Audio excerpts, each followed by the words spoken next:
welcome back sa ating channel mga kaibigan. Kung bago ka pa lang sa ating channel, please do like, subscribe, and press that notification bell para updated ka sa mga bago nating video. Ito na ang napakaangas, ang napakalakas mga kaibigan. Walang iba, update. Ito ang maangas na update. Ito ang totoo mga kaibigan. Ang monster ng Japan, dipinsahan ng kanyang unified belt mga kaibigan against TJ Doheny. Super bantamweight division. So ito na, September 3. Of course sa Japan pa rin yan mga kaibigan.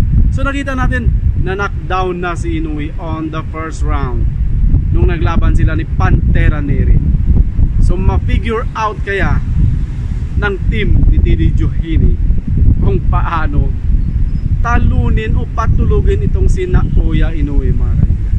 Dahil iba na si Naoya Inoue.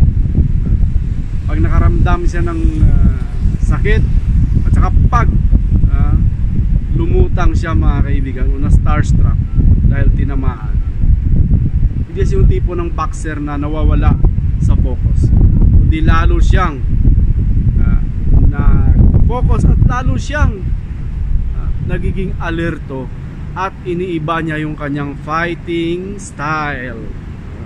Angkop dun sa kanyang kalaban.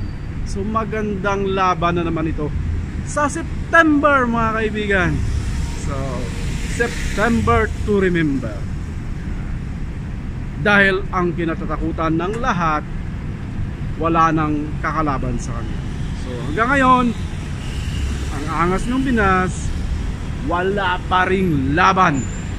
So abang-abang pa rin tayo mga boxing fans.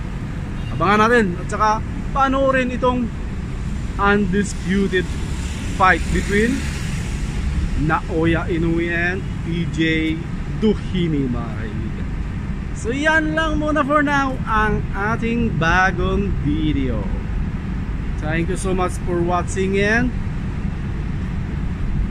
see you on our next vlog. Bye bye.